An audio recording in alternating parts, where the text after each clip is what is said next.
cardeais, né, que são virtudes então que nós alcançamos por esforço humano, né, digamos assim, que depende mais do homem do que de Deus. Hoje nós entramos numa parte para entendermos, então até então nós entendemos o que é o homem virtuoso. E a formação de hoje, né, até não, quem for pegar a gradezinha da proposta vai ver que ela não está lá na proposta, mas entendemos pela necessidade do caminho das virtudes, entender então o que são os pecados capitais, que é exatamente o contrário das virtudes, né? Então, e até alguns filósofos, estudiosos não chamam de pecados capitais, mas chamam de vícios capitais, né? Porque o pecado é um vício. Então, filosoficamente também se chama dessa forma, tanto Santo Tomás como os primeiros filósofos chamam como vícios. E aí, então, é importante entendermos, né, o que é o homem virtuoso, que foi o que nós vimos nas 4 formações anteriores, mas também sabermos o que não é um homem virtuoso, né? O que é o homem escravo de si mesmo, né? Escravo das paixões, escravo dos desejos, escravo de tantas coisas deste mundo, né? E aí nós vemos que a escravidão, geralmente, ela está ligada àquela famosa passagem da tentação do deserto, né? Sempre ligado a 3 coisas: ao ser, ao ter e ao poder, né? Então sempre nós vamos ver que os vícios estão ligados a isso, né? A um prazer pelas coisas, ou um prazer, um desejo excessivo, né? Que nos rouba da graça de Deus, mas que aí sim as virtudes vêm conduzindo cada um de nós. Então eu vou fazer uma formação um pouco mais rápida, né? Que como vou falar um pouquinho dos 7 pecados capitais. É bastante coisa para falar, mas vou tentar ser o mais sucinto possível para que entendamos então o que como trabalha em nós, né, e como isso nos afasta totalmente de Deus, né? Então, primeiro, né, quando nós ouvimos falar de pecados capitais, não significa que eles são capitais porque eles são pecados mais graves do que os outros, né? A definição de capitais é de captis, cabeça, ou seja, eles são pecados que chamam outros pecados, né? Então não é por uma questão de gravidade apenas, né? Mas é uma questão de que eles são raiz para os outros. Assim como nós vimos que as virtudes existiam, as filhas das virtudes, também nos vícios existem os filhos dos vícios, que vêm desses 7 que nós vamos conhecer um pouquinho mais hoje, né? Então, segundo já a tradição de São Tomás, ele diz, né, a virtude é um hábito operante no homem, bom, que aperfeiçoa o homem para o bem, né, e o torna capaz de agir com facilidade, né, com equilíbrio diante do prazer, da constância e do próprio vício, né? Então, o contrário da virtude é então o vício, que é um hábito operante mau, que é uma disposição má e estável da alma, que inclina o homem a praticar o mal com facilidade e prazer. Então, existe no vício um apetecimento de algo, né? Existe no vício aquela sensação de que estou feliz por alguma coisa, né? Mas é uma sensação enganosa, é um puro desejo carnal, humano, de uma vontade, de uma inteligência não ordenada para o bem, como nós fomos vendo nas aulas anteriores. Então, quando nós comparamos virtude, que é o hábito bom, e vício, que é o hábito mau, nós temos a definição mais clara, né? Que a virtude, então, é a disposição estável para o bem, já o vício é a disposição estável para o mal. Logo, a origem das virtudes são os bons atos e a origem dos vícios são os atos maus repetitivos, né? Assim como para a virtude você precisa ter atos repetitivos, o vício também ele é uma consequência de atos repetitivos.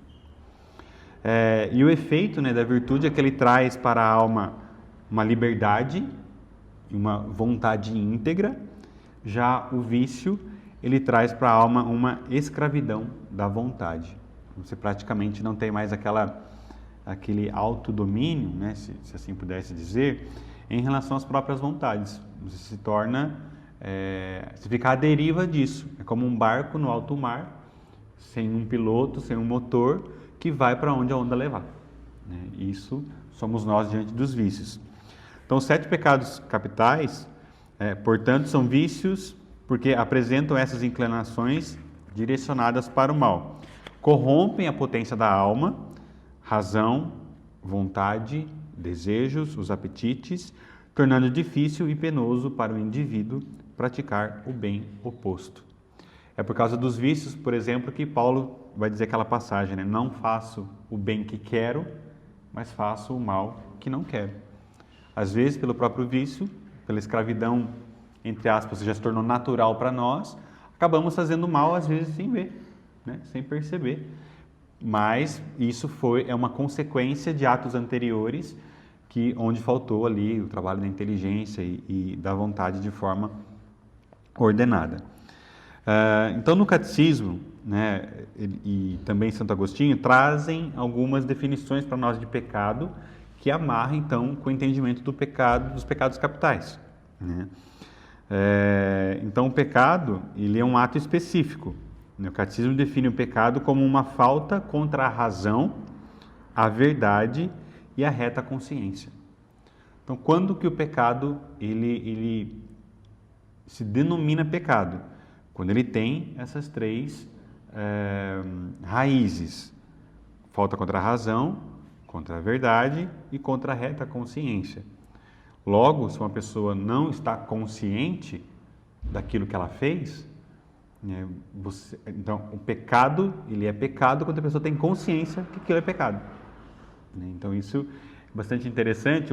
Acho que nas primeiras formações nós falamos, né, de que muito é dado, muito é cobrado, né, que nós estamos participando dessas formações, seremos mais cobrados por isso. Logo, isso nos trará mais consciência, por exemplo, do que é pecado. Ou seja, por causa disso, por causa desse trabalho na minha inteligência e na minha vontade, nós precisamos nos esforçar ainda mais para permanecermos íntegros. Por quê? Porque Deus nos deu conhecer algo mais profundo. E quanto mais perto de Deus nós estamos, quanto mais perto da verdade nós estamos, mais precisamos lutar para permanecer nela. Porque esses que estão mais perto da verdade, mais perto de Deus, são os que o diabo quer tirar. Porque os que estão longe já não precisam de muito trabalho. Né? Então, esse trabalho que está sendo feito de trabalhar a nossa consciência, a nossa vontade, a nossa razão, é um trabalho literalmente de lutar contra o diabo, no sentido de trabalhar o sacrário da alma, que é a nossa consciência, onde ele não possa trabalhar por coisas externas e roubar de nós aquilo que é a essência, aquilo que é Deus. Então, a razão, a verdade e a consciência são elementos importantes para a definição de pecado. Então, além de ser um ato específico, ele também é um ato contínuo. Né? Os vícios capitais são o estado ou inclinação habitual que facilitam a prática desses atos específicos de pecado. Né? Há alguns casos que chamam-se até de os famosos pecados de estimação. Né? Tem aqueles pecados que, às vezes, vamos denominar assim, são os cabeludos, que às vezes assusta até a gente mesmo que acabou cometendo, vem aquela consciência, vai e confessa. Mas muitos de nós temos pecados que nós não confessamos. Né? E na maioria das vezes são os pecados veniais. É engraçado quando nós estudamos as moradas de Santa Teresa, ela mostra esse caminho. Né? A primeira morada é quando você sai do pecado mortal. Você entrou na primeira morada. Quando você vence o pecado mortal e começa a lutar contra os veniais, é a segunda morada. Só que nós falamos muito aqui, já na segunda morada. Aliás, já falamos muito na primeira. Né? Nós entramos e saímos da primeira morada. Entramos e saímos por quê? Acabamos cometendo ainda pecados mortais. Acredito eu, na nossa humanidade.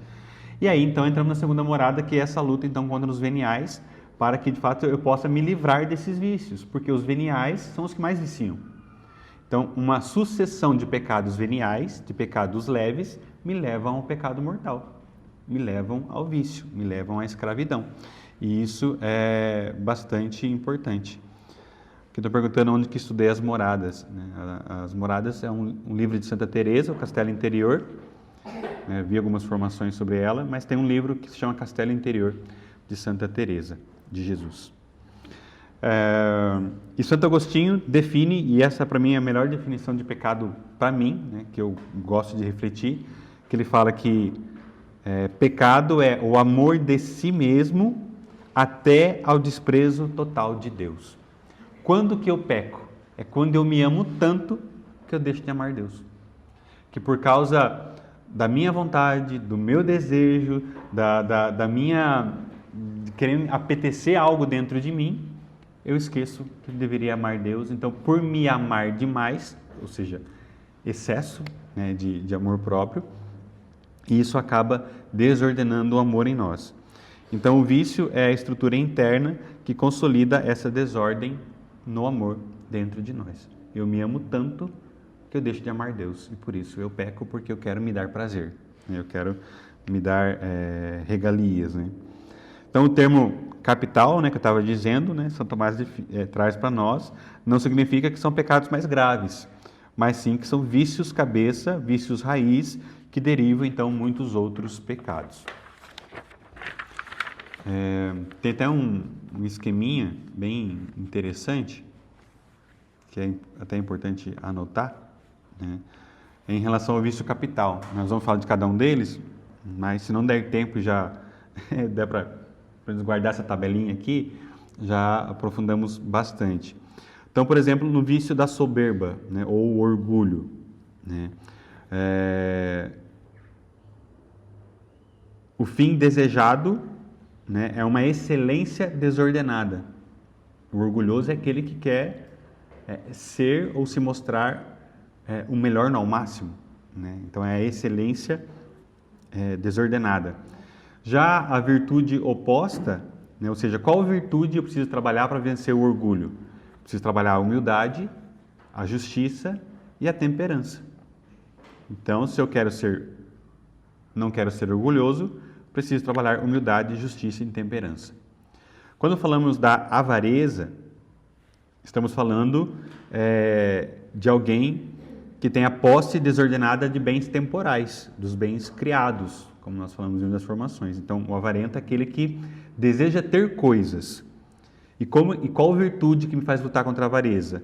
É a liberalidade e a justiça.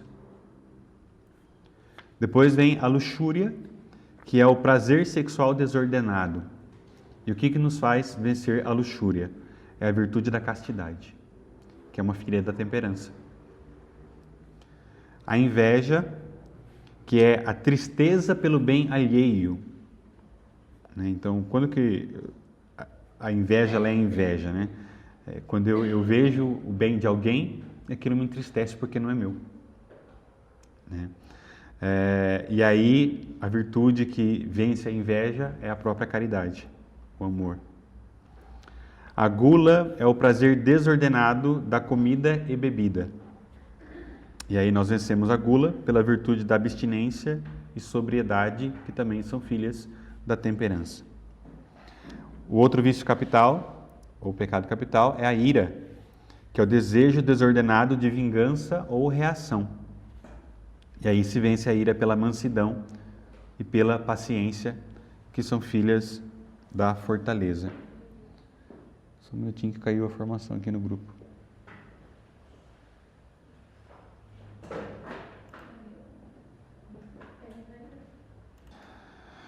Tá, então, estava falando da ira, que é o desejo desordenado de vingança ou reação, e que se vence a ira pela virtude, principalmente pela virtude da mansidão e da paciência.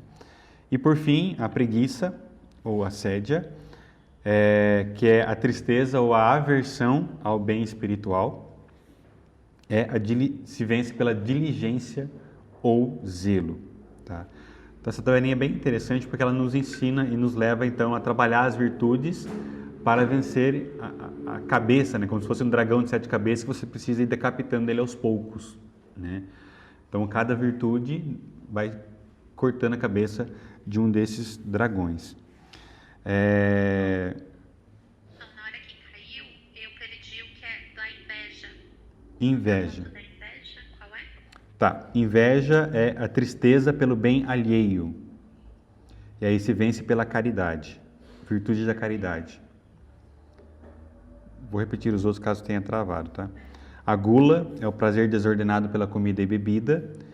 Aí se vence pela virtude da abstinência e da sobriedade. A ira, desejo desordenado de vingança ou reação, que se vence pela mansidão e paciência. E a preguiça, que é a tristeza ou aversão ao bem espiritual, que se vence pela diligência ou pelo zelo. Então vamos falar um pouquinho de cada um desses pecados, tá? E vamos começar pelo vício da soberba, né? O vício do orgulho. E aí é interessante porque da mesma forma que nas virtudes é dada para nós que a prudência é a maior, a primeira das virtudes, entre os pecados capitais, a soberba é o maior deles. É o que mais carrega e me leva a outros pecados, tanto que é o vício, né, é o pecado que tomou conta de Lúcifer, né, a ponto de derrubar um anjo do céu. Né? Então, a força que é o orgulho. Então, a soberba é o vício capital que se opõe diretamente à virtude da humildade. Né? Santo Agostinho diz da seguinte forma: a soberba é o começo de todo pecado. Então, segundo Santo Agostinho, qualquer pecado começa pela soberba. Porque ela traz a ruptura do amor. Se o pecado é o amor de si mesmo, até o desprezo de Deus, a soberba é a forma mais pura dessa desordem. É a vontade de ser seu próprio Deus, fonte de sua própria felicidade e autor de sua própria excelência. Ou seja, pelo orgulho eu me basto. Pelo orgulho eu acho que eu sou bom o suficiente para qualquer coisa. Para o trabalho, para viver, para ser feliz, para ter as coisas, para conquistar, e não preciso de Deus. Eu me basto com as minhas forças, com as coisas que eu faço, com as coisas que eu vivo, com as coisas que eu conquistei, tudo é no base no eu. Né? E aí é a hora então que entra todos os outros pecados, porque esse pecado tem o poder de eu tirar os olhos totalmente de Deus. Né? Então, Lúcifer, né? Quem já ouviu falar um pouquinho, né? A famosa frase non serviam, né? Não servirei, quando Deus deu a notícia que criaria o homem, né? Ele se negou então a servir o homem, não serve, o seu grito. Então essa recusa é puramente por orgulho, por se sentir, não querer se diminuir ao nível dos homens, sabendo ele que o homem seria imperfeito. Né? Então a criatura se volta para si e se atribui o que pertence a Cristo. Então, a partir desse orgulho, ele se volta contra Deus. São Tomás de Aquino, né, vai dizer para nós algumas coisas também sobre a soberba. Né? A soberba como apetite desordenado pela própria excelência. Então, não é errado desejar a excelência. Né? A própria palavra diz, sede perfeitos, como o vosso Pai do céu é perfeito, mas a soberba deseja isso de forma desordenada. Né? Não busca pela santidade, mas busca-se a excelência pela vanglória, para ser reconhecido, para ser aplaudido, para ser notado. E não é essa a perfeição que Deus nos ensinou, né? Tanto que Jesus veio e morreu como um dos piores. Né? Não foi para ser notado. Né? Então ele foi totalmente desprezado. Então não é errado desejar a excelência, mas a soberba deseja isso de forma desordenada. Como? Primeiro desprezando a Deus, atribuindo a si mesmo os dons que vêm de Deus, ou seja, é meu mérito, é meu talento, é minha virtude, é meu esforço, e também desprezando o próximo. Eu sou melhor do que aquele, melhor do que esse, o outro não faz melhor que eu, e ninguém faz melhor, e ninguém pode ser melhor do que eu. Então, diminuindo totalmente o Criador e a criatura. Então, a soberba é a mãe dos vícios porque distorce o bem mais fundamental da pessoa, o seu eu. Né? Acho muito interessante quando eu falo do seu eu, né? Porque quando nós pegamos, é uma dinâmica até um pouco infantil, mas muito interessante, mas quando nós pegamos a palavra Deus, né? No centro de Deus está o eu. Né? Só que esse eu não é um eu maiúsculo, né? É o eu que estou dentro de Deus. Eu estou no centro de Deus. Então, o homem existe porque Deus entendeu que a sua melhor obra, que a sua perfeição estava na criação do homem. Nós vimos isso na formação anterior, que das coisas criadas o homem é a perfeição.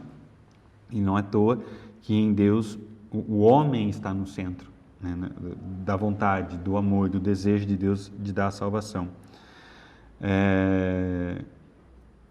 E a soberba acaba nos afastando disso. Então, quais são alguns filhos da soberba? Né? Não vai dar tempo de eu trabalhar todos eles, então vou falar mais em títulos para dar tempo de passar em todas as filhas de todos os pecados. Né? Mas quem fala para nós sobre os filhos dos pecados capitais é São Gregório Magno. Então, da soberba, do orgulho, as filhas são a vanglória, eu sou, eu posso, me aplaudam, me reconheçam, me vejam. A hipocrisia, que é o fingimento de ter virtudes ou qualidades, ou também a falsa humildade, né, como conhecemos por aí. A desobediência é uma filha do orgulho. A presunção, que é a expectativa de conseguir por si mesmo coisas que superam a sua capacidade, né, é o famoso olhar para as suas próprias forças, né. Também a ambição, que é a ambição no caso de desordem, né? A busca desordenada por honras e cargos superiores, por exemplo. Então, eu quero estar no topo e para estar lá eu vou a qualquer custo. É esse tipo de ambição que é a que se liga ao pecado da soberba. Qual é o impacto disso, né? Então, ele nos impede a vida da graça, ele nos seca, sabe quando nós estamos áridos, quando nós parece que entramos numa vida de oração e não conseguimos sentir Deus, né? Muitas vezes, a maioria das vezes, existe a questão do deserto espiritual, que é uma permissão de Deus, mas a maioria das vezes, no nosso caso humano, é por questões de pecado. Só que daí estou tanto tempo sem confessar, ou seja, estou tanto tempo me bastando a mim mesmo, distante de Deus, achando que aquele pecado não tem perigo nenhum para mim, não faz mal nenhum para mim, que isso impede totalmente de eu ouvir Deus. E aí, às vezes eu acho que é um deserto permitido por Deus, mas na verdade é um deserto condicionado pelo meu pecado. Porque o orgulho não me deixa chegar à confissão, por exemplo. Destrói a caridade, né? O soberbo não consegue amar verdadeiramente, pois só vê os outros como degraus ou obstáculos para a sua própria vanglória, para as suas conquistas. E também vicia as boas obras. O soberbo pode praticar a justiça, a temperança ou a caridade, mas o faz com a intenção desordenada de ser visto ou louvado. Olha que traiçoeiro que é, né? Então, pela soberba eu posso praticar temperança, bons atos, qualquer outros atos, mas com o intuito de ser reconhecido, né? Que é exatamente a vanglória. Quais são os remédios, né, para vencer isso? Acima de tudo é a humildade. E aí Santa Teresa vai dizer que humildade é a verdade, saber quem eu sou de verdade. Mas como que nós combatemos a soberba dentro do caminho da humildade? Primeiro, reconhecendo a verdade em volta de nós e em nós, ou seja, quem é Deus e qual é a verdade verdadeira. Verdade verdadeira parece redundante, mas hoje precisa se falar dessa forma, né? Que só existe uma verdade verdadeira e não todas as verdades que cada um queira. A obediência é um canal importantíssimo para o orgulho. Não sei se alguém aqui já fez caminho de direção espiritual com alguém, com um sacerdote ou com um diretor espiritual, mas a obediência é algo muito trabalhado dentro da direção espiritual. Por quê? Porque exatamente ela me leva a quebrar o orgulho. Então a direção espiritual é uma veia muito importante para quem precisa trabalhar o orgulho. A aceitação da humilhação. Então, jamais um orgulhoso será santo, se não se converter, né? Porque o santo passa pela humilhação, né? Se o santo dos santos passou pela maior das maiores humilhações, quem dirá nós que precisamos ser santos também.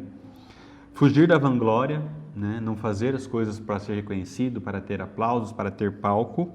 E também é muito interessante o exercício para vencer o orgulho é a oração de súplica, né? A oração onde insistentemente nós pedimos a Deus, nós suplicamos a humildade, né? Só que é tão difícil a questão do orgulho, porque o orgulhoso não enxerga que precisa de humildade, né? Então isso é muito difícil. Porém, quando enxerga, pedir a humildade é sempre muito importante. Logo, se eu tenho dúvida se eu sou orgulhoso ou não, é melhor orar todos os dias pela humildade, porque às vezes não orar já significa que eu sou orgulhoso. né? Não orar pela humildade. Vamos para a avareza. Então, enquanto o orgulho, né, nós chamamos de vício raiz, a avareza é a idolatria dos bens, né? Então, a avareza é o vício capital que se opõe diretamente à virtude da liberalidade e indiretamente à justiça e à caridade, né? Então, dentro do catecismo, ela chama de seguinte forma: a avareza é um pecado de idolatria. Lá em Colossenses 3:5 vai narrar sobre isso, e isso cita também dentro do catecismo, né? Então, por que a avareza é idolatria? O que é idolatria? É você adorar, você ter um outro ídolo que não seja Deus. Então, quando eu me apego a algo e esse algo é capaz, por exemplo, de me tirar da presença de Deus, ou eu me justifico por essa coisa para, de repente, ter uma desculpa ou ter um motivo para não estar na presença de Deus, isso é um ato de idolatria. Porque eu aceitei um ídolo, eu aceitei uma outra escolha que não fosse Deus, quando eu deveria ser Deus. Tem tudo a ver com aquilo que nós falávamos de primazia. Às vezes o meu ídolo pode ser minha preguiça, às vezes o meu ídolo pode ser minha cama, meu ídolo pode ser meu videogame, meu ídolo pode ser meu celular, e às vezes não estou percebendo, né? O avarento cai na armadilha alertada por Cristo. Ninguém pode servir a dois senhores. Não poder servir a Deus e ao dinheiro.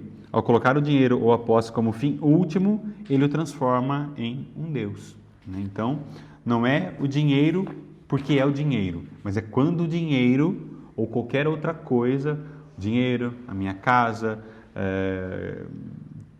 qualquer outro bem material que eu tenha, ele me serve de escolha quando eu devo escolher entre ele e Deus. São Tomás vai dizer que a avareza é o amor imoderado de possuir, ou seja, o desejo desordenado pelos bens temporais. Não é um ato de possuir em si o que é pecado, mas o apego excessivo e o desejo de acumular para além da necessidade e sem justa finalidade, que é o sustento próprio e o auxílio próximo. Ou seja, tomar um cuidado com aquilo que nós falávamos, né, do consumismo, por exemplo, né? O comprar sem necessidade, o comprar porque simplesmente está na promoção, porque está barato, porque isso e aquilo. Tá? Existe a questão do cuidado financeiro, disso daquilo, que até o ponto de equilíbrio, mas é o ponto de comprar sem necessidade. Esse tipo de vício ele vai nos levando até a avareza, por exemplo. Não posso ver uma promoção, não posso ouvir o estralinho da Shopee, não posso passar num supermercado, não posso ver algo com a plaquinha amarela, com uma estrelinha que eu estou comprando, né? Preciso ter cuidado, porque isso pode já estar me atrelando ao vício da avareza.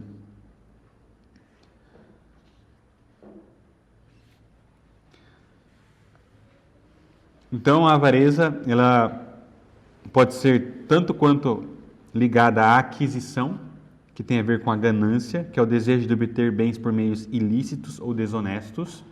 Então, olha como é perigoso o pecado capital, como ele vai de fato desembramando outros pecados, né? Eu quero ter tal coisa, mas às vezes eu quero tanto aquilo de forma desordenada que eu sou capaz de mentir, de enganar, de dar o golpe em alguém, de infringir uma lei, de fazer qualquer tipo de coisa, ou seja, é o ter o bem a qualquer custo, né?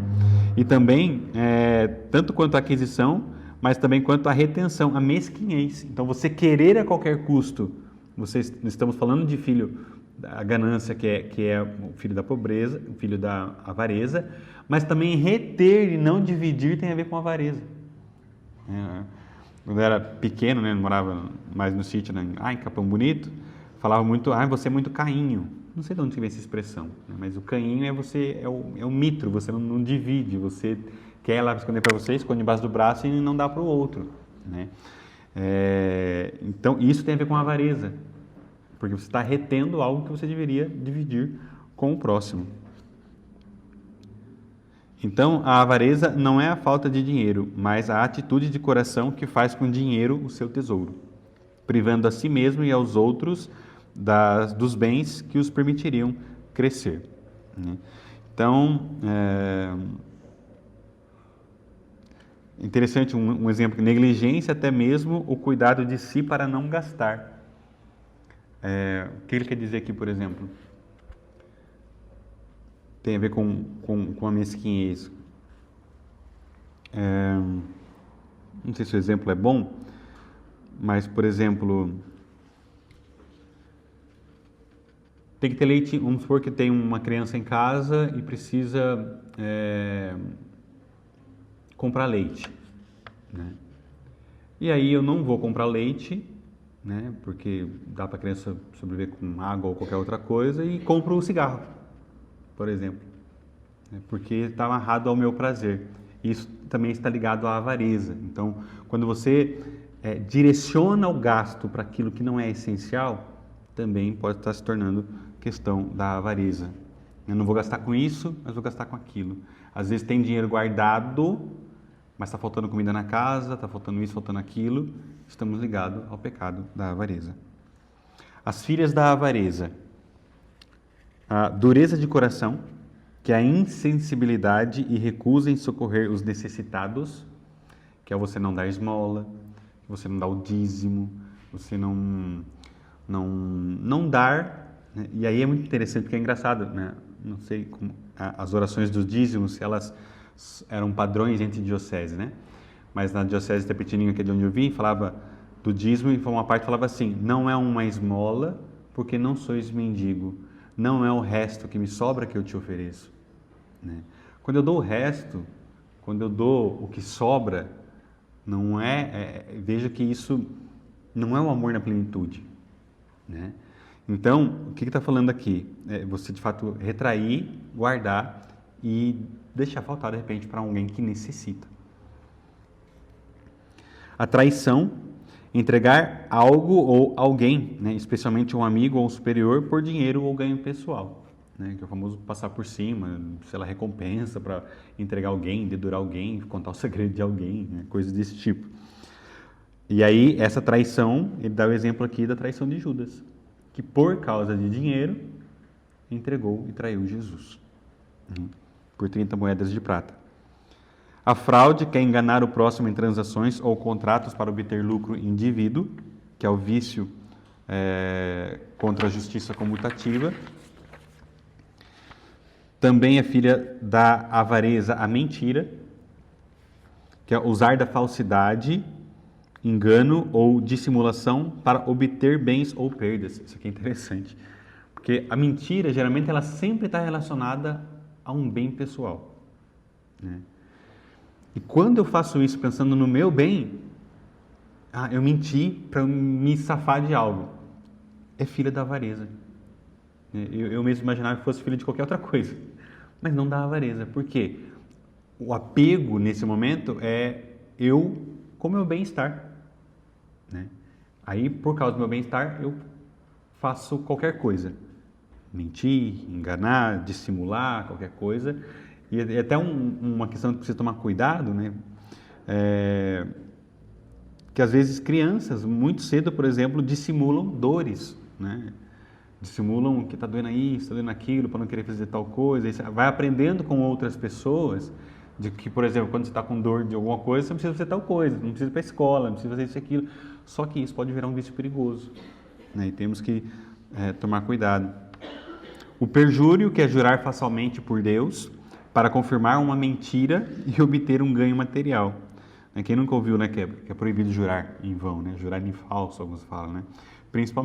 Principalmente ligado à avareza, porque eu uso disso para obter um bem. Eu juro por Deus que isso está certo, juro por Deus que é isso, porque isso é aquilo. Porque através dessa palavra eu quero induzir o outro a acreditar em mim e eu quero me favorecer de alguma coisa, né?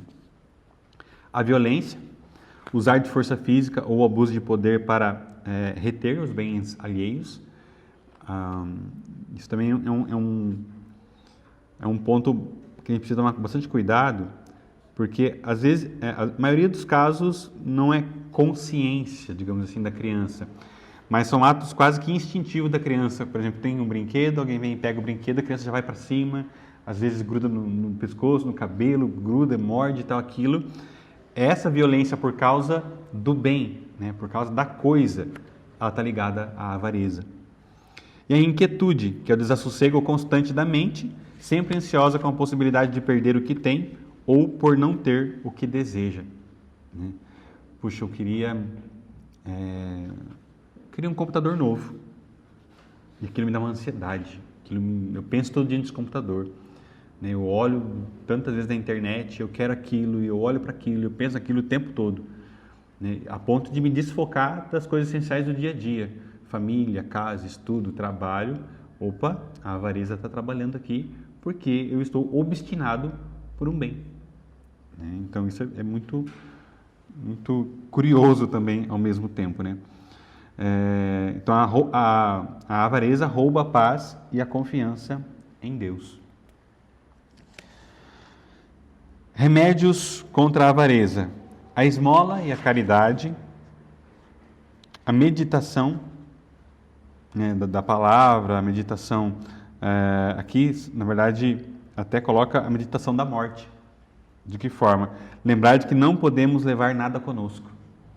Então, quando eu lembro que desse mundo eu não levo nada, ou seja, estou meditando a morte, eu estou trabalhando em mim a liberalidade, né, essa generosidade espiritual, que, bom, se daqui eu não levo nada, então daqui eu sou desapegado de tudo. O trabalho ordenado, né, que é trabalhar com organização, sem colocar o lucro como fim exclusivo da atividade, né? É justo lucrar, mas é injusto lucrar de forma injusta, né?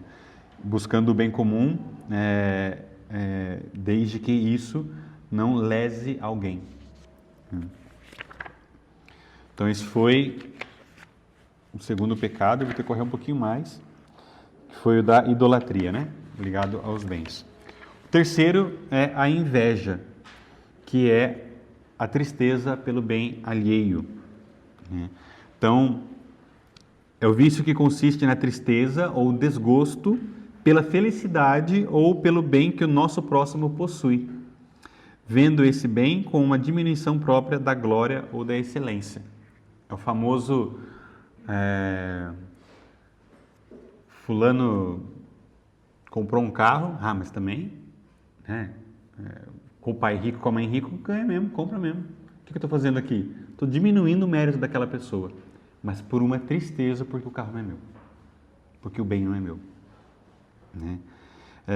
Então, a inveja, ela trabalha dessa forma, né? Eu olho para o outro, para a conquista do outro, para o bem do outro, e isso gera em mim um sentimento, isso gera em mim uma repulsa de alguma forma. Então, São Tomás define isso como a tristeza pelo bem alheio. E ela é uma oposição à caridade. A inveja, por seu objeto, o pecado é diretamente oposto à virtude teologal da caridade. Nós vamos falar da caridade lá na frente.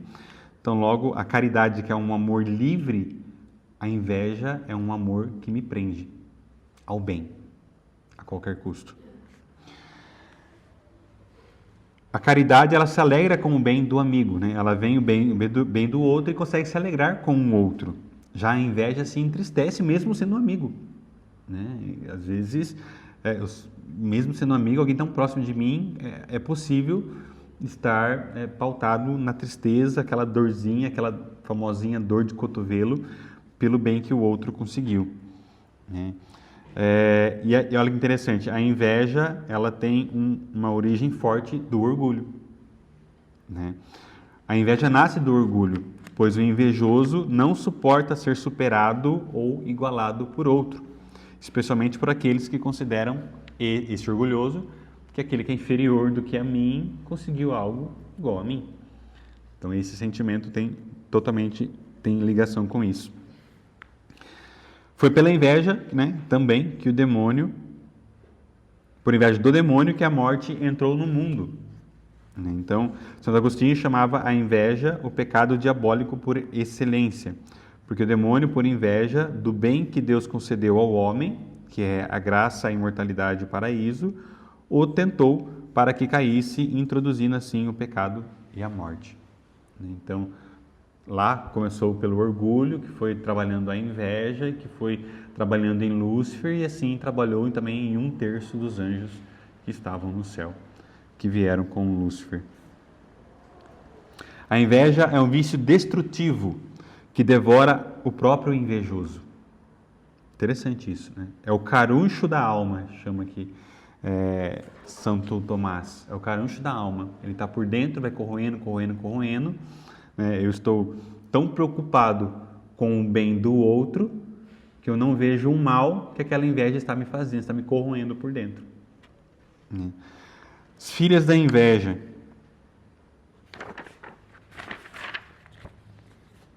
Murmuração.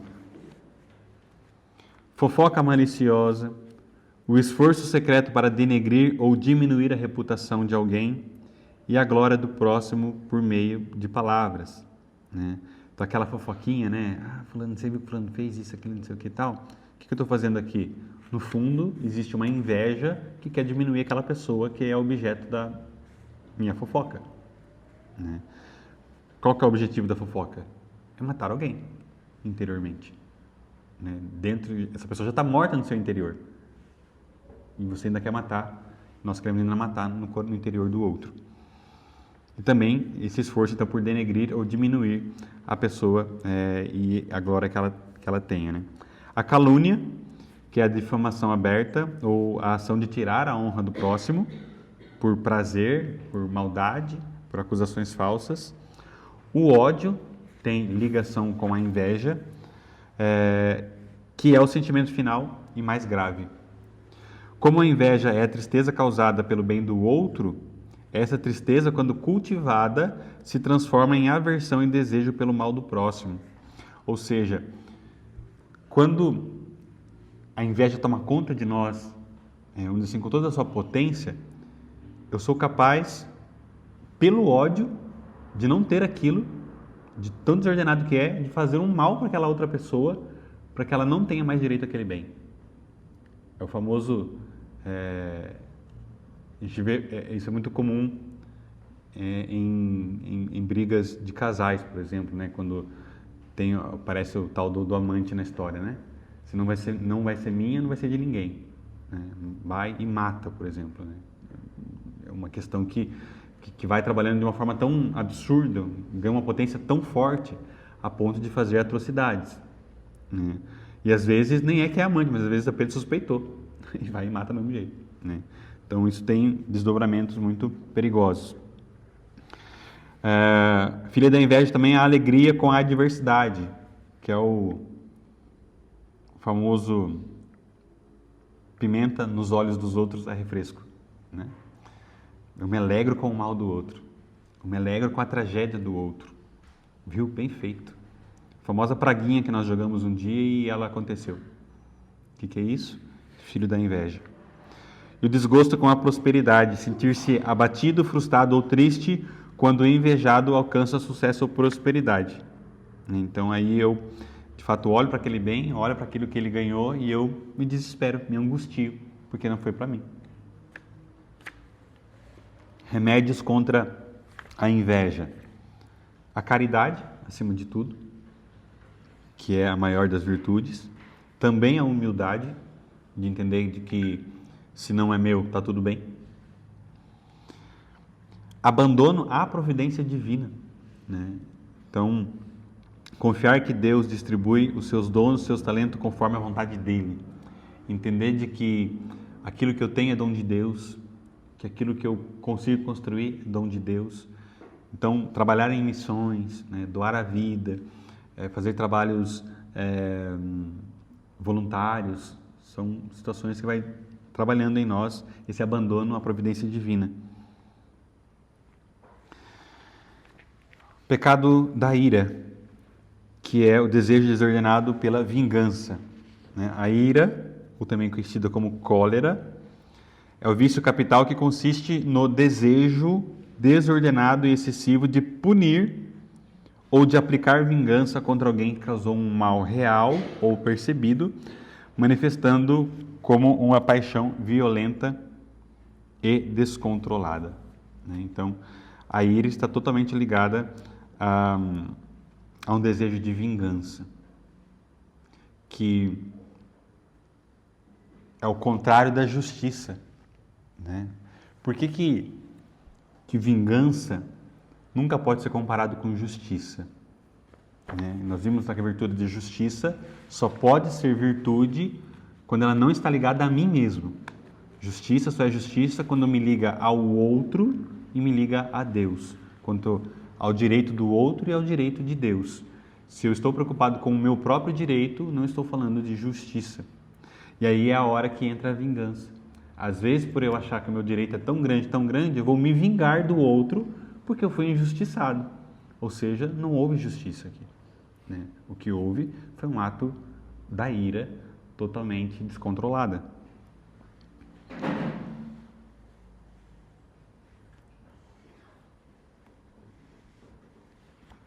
O objeto da ira, né, o fim imediato da ira desordenada é causar mal a quem nos prejudicou ou ofendeu. Né? É uma falsa justiça. Ela é a reação violenta a um mal presente, né? Acaba causando a injúria ou dano. É uma desordem total da razão, a ira. Embora a paixão da ira ela seja neutra, né? A ira ela existe e ela tem o seu lado bom. Quando que eu tenho que me irar?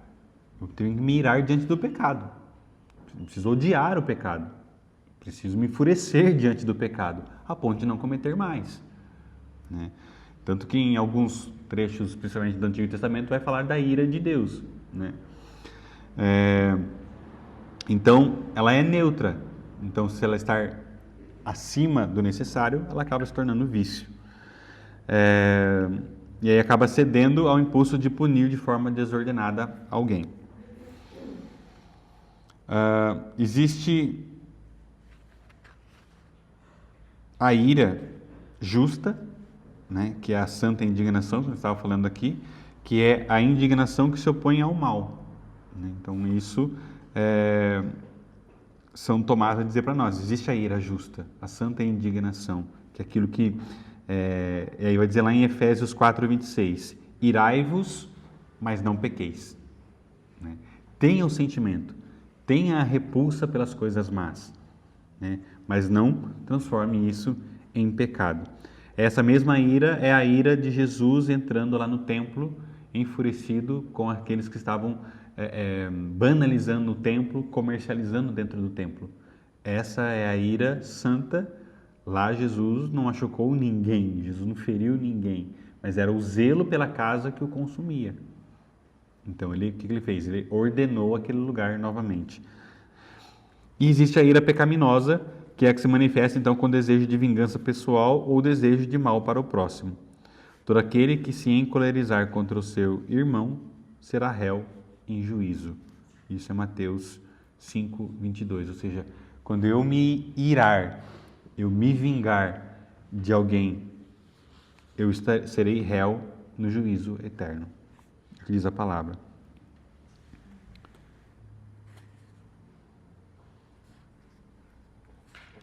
Pula aqui. Vamos já falar dos filhos da ira, para adiantar um pouquinho.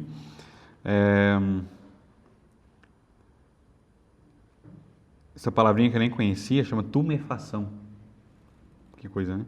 Mas é a perturbação da mente e do julgamento pela paixão, impedindo o uso da razão e da prudência. É quando eu estou tão cego por algo, tomado pela ira, e aí a gente chega no estado de cegueira. Né? Vai para cima sem medir consequências, sem medir se é meu filho, se é minha esposa que está na frente, mas você vai como um tufão para cima de alguém, por exemplo. Você foi tomado pela tumefação. Né? Aquilo que te perturba de tal forma que você age com base na perturbação e não mais com base na razão.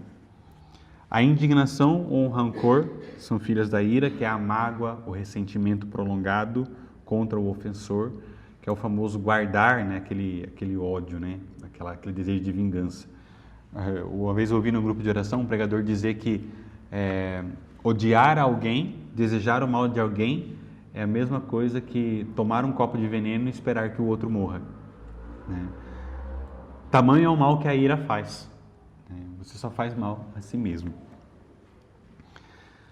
A injúria, que nós já falamos o que é, né? A rixa ou a briga são filhas da ira. Também as blasfêmias ou as famosas pragas, né? Praguejar alguém, interiormente falando, né? No interior diz assim, né? Ah, tomara que morra, tomara que aconteça tal coisa, tomara que aconteça um mal, isso e aquilo, tomara que nasça uma verruga no dedo. Às vezes, eu já brinquei isso com criança, acredite. Mas é uma, é uma praga. Ah, se você pegar e dar uma verruga no seu dedo, né? Para assustar a criança, né? Mas é um tipo de blasfêmia, é um tipo de praguejar, né? Então, quando eu desejo o mal de alguém, às vezes a gente faz por vício e não entende que existe um mal nisso, né? Remédio contra a ira é a mansidão, que é exatamente a virtude oposta à ira, né? Que consiste em moderar a cólera, né? Moderar esse sentimento de injúria, de injustiça, de se tornar uma pessoa serena. A paciência, né? É uma virtude que nos ajuda a vencer a ira. O perdão, né? Que está ligado à caridade. Então a ira, principalmente, ela geralmente, na maioria dos casos, se manifesta pelo ódio, né? E aí o perdão é o principal remédio e também o mais difícil de ser tomado, quando estamos tomados pela ira. E o autocontrole, que tem a ver com a virtude da temperança. Pecado da assídia, né? Ou que traz para nós essa tristeza, né? Dos bens divinos. A assídia, que tem a ver com a preguiça. Então, a assídia, a definição dela, do grego, né, ela vem de indiferença, né, ou negligência, ou ausência de cuidado. É o vício capital que consiste na tristeza, tédio, repulsa pelo bem espiritual. Então, São Tomás, ele define que a assídia, né, ou essa preguiça, é a tristeza pelo bem divino. Ou, mais precisamente, a tristeza pelo bem espiritual, pelo fato de ser árduo e impedir o deleite corpóreo. Então, eu preciso ir para a formação, que para nós ela tem aqui um caráter tanto espiritual, como também um caráter de formação da alma, né? Como humano. Então, puxa, eu preciso ir, mas debate aquela bad, né? Aquela preguiça, puxa, de novo, segunda-feira, tá friozinho, eu vou ficar aqui em casa, enrolado no cobertor. O que é isso? É o famoso preguiça, né? Então, estamos falando assim, mas aqui veja que ela é preguiça porque por trás disso, se eu não tivesse me ligado à preguiça, eu estaria diante de um bem. A formação espiritual ou a formação da alma, né? Então, aqui, principalmente, eles ligam a preguiça quando elas nos roubam uma graça, roubam um bem.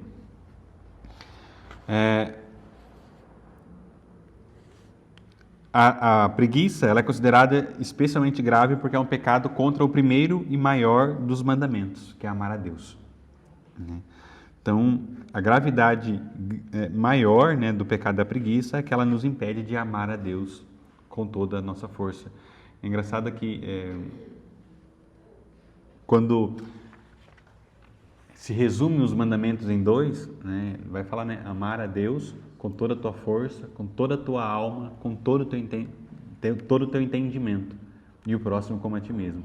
Então veja que o amor a Deus ele tem que vir com toda a potência e vencer toda a preguiça, vencer toda a desculpa, né, vencer todo o tédio que possa estar em nós, porque ele rouba o principal mandamento, o maior de todos, que é amar o próprio Deus.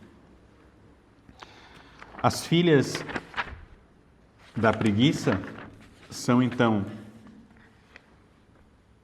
a malícia, que é a aversão e a luta contra aqueles que buscam a Deus e as coisas espirituais, resultando no ódio à própria virtude e contra o bem. Essa malícia, ela está ligada assim, por exemplo, eu vou na formação. Puxa, mas eu preciso ir toda segunda-feira? Não é exagero? Ou seja, aqui eu estou usando de uma espécie de malícia para eu justificar a minha preguiça. Então essa malícia ela é perigosa. Rancor ou amargura, o sentimento de ressentimento ou aborrecimento muitas vezes dirigido a Deus ou a quem nos exige um esforço espiritual. Você comenta com alguém, eu vou usar da formação porque todos nós estamos aqui, né? E tem pessoas aqui também que estão, né, no online, né? Então alguém comenta da formação, hoje tem formação, né? E aí você fala assim, eu não vou porque eu tenho um motivo X lá. E a pessoa fala assim, nossa, mas deve fazer um esforço para vir, né? E aí a preguiça, se foi o caso, né?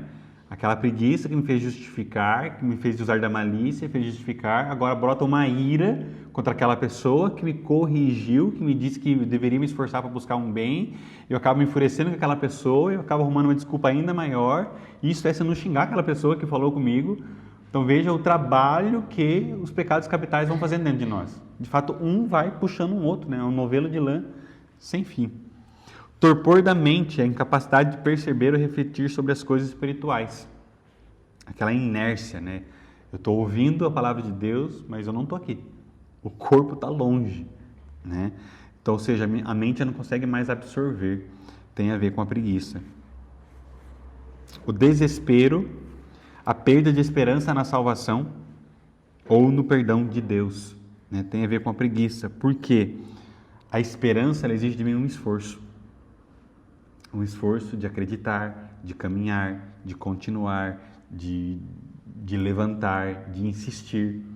Logo, quando eu não me esforço, existe uma ação do desespero em mim. O que é o desespero? É falta de esperança. Por isso que ela se opõe. Esperança é lutar, desespero é desistir. Perdi a esperança.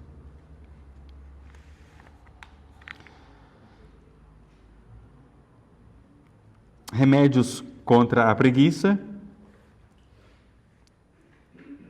a fortaleza, que é a virtude que nos dá força para resistir à tristeza, o zelo e o fervor, que é o ardor e o amor nas coisas de Deus, nas coisas espirituais, nas coisas criadas, mas o amor ordenado. A famosa frase de São Bento, ora e labora, né? Ora et labora, ore e trabalhe, oração. Ore e haja. Ora mais ação. Então, ficar só orando para que Deus faça algo, também tem a ver com preguiça. Porque a oração é pedir a Deus, mas fazer a tua parte. Pecado da avareza, o amor desordenado às riquezas. A avareza é o desejo desordenado e excessivo de possuir bens temporais, especialmente... A avareza já foi? Nossa, então acho que fiz 2 vezes, calma lá. Tá, depois eu ver se faltou um. Gula. Eita, nós, chegou na gula. O desejo desordenado por comida e bebida. Esse problema nós não temos, que já trabalhamos bastante nessas virtudes.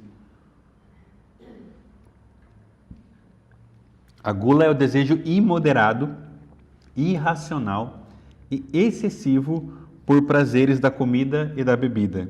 Então não é só o desejo, ele é um desejo imoderado, irracional e excessivo, né? Essa é a definição. O guloso peca por transformar um meio em um fim, né?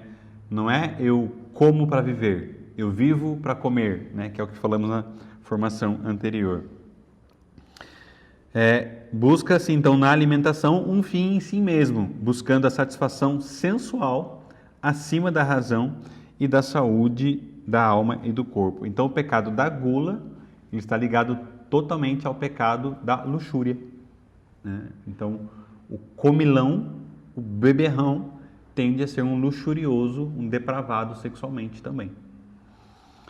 O uso desordenado dos sentidos. Então, a gula é um vício que reside no apetite concupiscível e está ligado ao sentimento do paladar, mas também se estende a outros sentidos, como a visão e ao olfato, na forma como o alimento é preparado e apresentado. Ou seja, a gula está no comer e sentir o prazer, mas também está no cheiro, né? Ai, o cheirinho disso que está cheirando tão bem que eu tenho que comer um caminhão disso, né? Ou até mesmo nos olhos, né? Às vezes você não sabe o que é, né? Mas está preparando o negócio, você já está comendo, a gente fala comer com os olhos, né? Ali a gula já está trabalhando, porque eu já estou salivando de ver aquele negócio, ou seja, já existe um grau de vício, porque só de ver, eu já estou desejando, o meu corpo está tendo uma reação só de ver aquilo que está sendo preparado, né? Então é uma forma que isso vai trabalhando em nós. Muito interessante essa definição, né, que São Tomás, usando de São Gregório Magno, identificou 5 formas de se pecar pela gula. Primeiro é comer com luxo, priorizando a qualidade. Eu como porque é bom, é gostoso demais. É o famoso, eu como salada, mas eu não como se tiver cebola. Uma vez eu ouvi isso e isso me ajudou num exercício de quaresma. Porque sempre na quaresma, geralmente nós tiramos algo, né? E aí eu ouvi um padre dizer que a gula não tem ligação só em comer o que você gosta, mas também está relacionado em você não comer o que não gosta. Então, aí o que eu fiz? Como exercício nessa quaresma, ouvindo essa pregação, falei, opa, então se também a gula está ligada quando eu tiro o que eu não gosto, o famoso é você parar a cebola, você parar a cenoura, você parar isso é gula também. Porque eu estou ligado ao prazer, né? Então, eu estou também viciado a evitar as coisas amargas, digamos assim. Então, o que eu fiz, por exemplo, naquela quaresma, né? Não estou falando isso para vanglória, mas é só para dizer que isso também é um exercício importante. Eu comecei a não rejeitar quando tinha cebola, quando tinha algo que eu não gostava, quando tinha algo que eu comia o que estava no prato, o que era preparado, né? E hoje eu como cebola. Porque foi um exercício entendendo que aquilo estava ligado ao meu prazer humano, meu prazer carnal. Então, comer com luxo, né, priorizando a qualidade da coisa. Comer com avidez, priorizando a preparação elaborada, né? Eu vou comer aquele brigadeiro porque ele está tão bonito, né? Tá tão rechonchudo. Aquela cerejinha que está ali em cima, ele me chamou tanta atenção que eu tenho que comer inteirinho ele. Não posso nem dividir.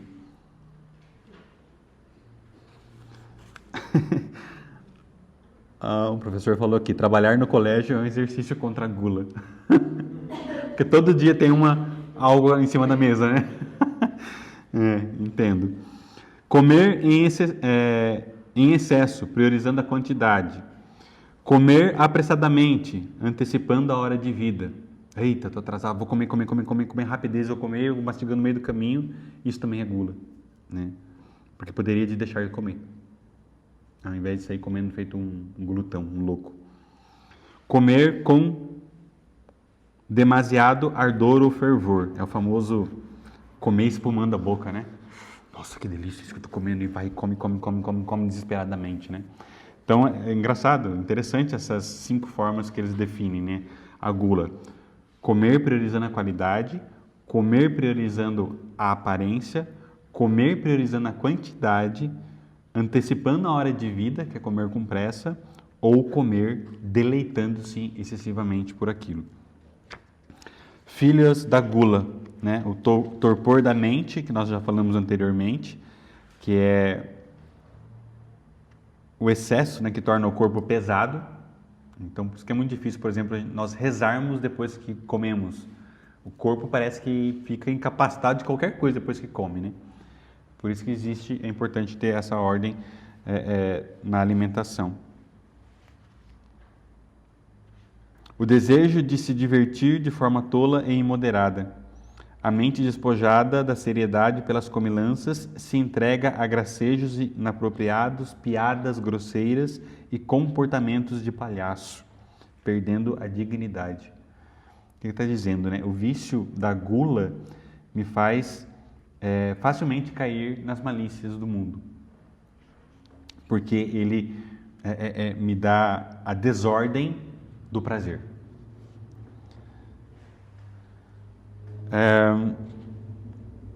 O hábito de falar muito sem propósito e de forma vã. O excesso de comida e bebida relaxa e guarda dos sentidos e a língua perde o freio da razão, levando em conversas frívolas, indiscrição e murmuração.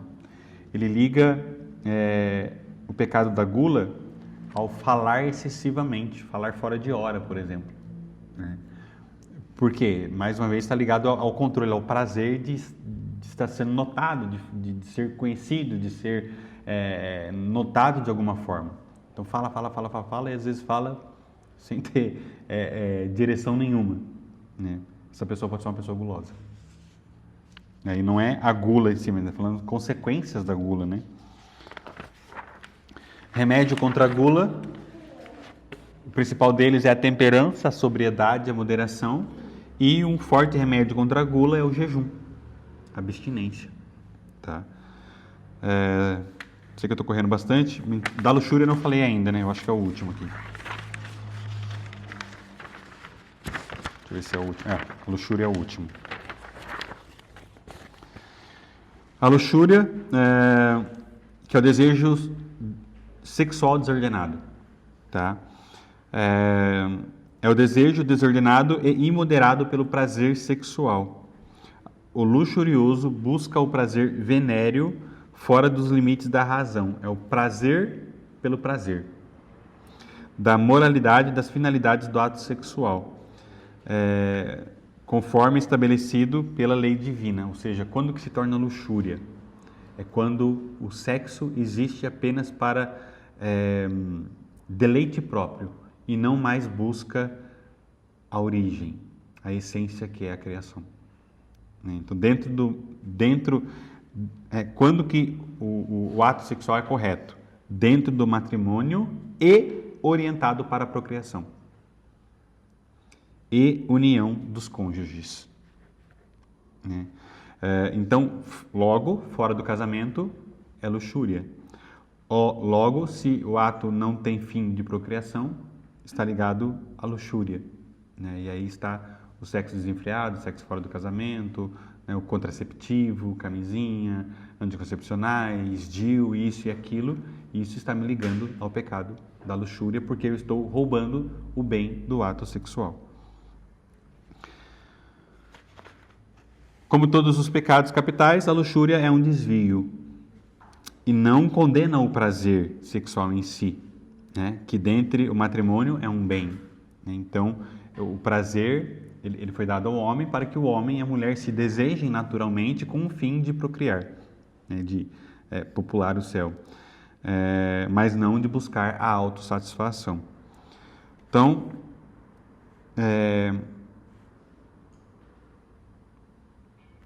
a luxúria ela traz uma cegueira na mente. O prazer sensual intenso aprisiona a mente, tornando incapaz de discernir os bens espirituais e de julgar a gravidade do pecado. Muitas vezes é pelo pecado da luxúria que as pessoas tendem, né, a se afastar de Deus de uma forma a buscar diversas desculpas, né? Me desculpo por aquilo, me desculpo por isso, me desculpo por isso, aquilo, mas muitas vezes por trás está o pecado da luxúria, porque ele me leva totalmente a me aprisionar de forma tão grande que já não me dói mais estar longe dos bens espirituais. E daí o prazer carnal é tão grande, tão grande, tão grande, que eu sei que o bem espiritual vai me gerar um peso na consciência, então eu me afasto da igreja, eu me afasto de Deus, eu me afasto dos sacramentos, e muitas vezes está ligado ao pecado da luxúria. A escravidão da vontade, o hábito da luxúria enfraquece a vontade, levando o indivíduo a ser dominado pelos impulsos e paixões sexuais. Pornografia, masturbação, sexo fora do casamento, orgias e tantas atrocidades, sexo com animais, com tantas coisas que existe por aí. Então a luxúria causa a cegueira da mente, a imprudência, porque pelo prazer o ser humano é capaz de qualquer coisa, quando ele está de forma desordenada. O egocentrismo, que é o amor a si próprio a qualquer custo, né? O ódio pela palavra de Deus. Aqui é bastante delicado até tocar nesse assunto, né? Mas muitas vezes pelo pecado da luxúria, né? O homem acaba odiando a própria palavra de Deus porque bate diretamente, né? Por exemplo, é muito delicado, né, falar numa homilia, um sacerdote ou nós mesmos falarmos de casais demasiados, de sexo fora do casamento, no namoro, coisas desse tipo. Por quê? Aqui, quando se fala disso, existe um ódio direto à palavra de Deus. Porque não está se falando de uma opinião humana, mas está se falando, né, daquilo que é próprio da palavra de Deus, né? Que existe uma finalidade para o sexo, existe uma finalidade para a união, existe uma finalidade para o casamento. E aí, logo quando algum homem fala disso em nome de Deus, o homem se revolta contra Deus por causa da palavra, porque aquilo afronta ele diretamente. Então é bastante delicado falar disso hoje em dia, mas isso é uma ação própria da luxúria. E a principal virtude diante da luxúria é a castidade, que tem a ver com a temperança. A castidade é a virtude que modera e ordena o apetite sexual, integrando a sexualidade na pessoa humana, no corpo e no espírito. Corri bastante no final, ainda assim avançou bastante do horário, né? Mas é importante olharmos para aquela tabelinha do início, né? Quais são os pecados capitais e quais são as virtudes que nos fazem vencer a cada uma delas. Por que falamos dos pecados capitais? Exatamente para entendermos o que é o homem sem virtudes. Tá? Então nós falamos das virtudes cardeais, que são alcançadas pelo suor humano. Logo, sem lutar por elas, nós estamos escravizados pelos pecados capitais. E por que eu falei delas antes das próximas virtudes teologais? Porque as teologais são graças divinas, né? Eu alcanço principalmente por graça de Deus e, claro, né, estar trabalhando diante delas me faz crescer, né, na graça, mas ela é principalmente, né, os pecados capitais também são por questões humanas, né?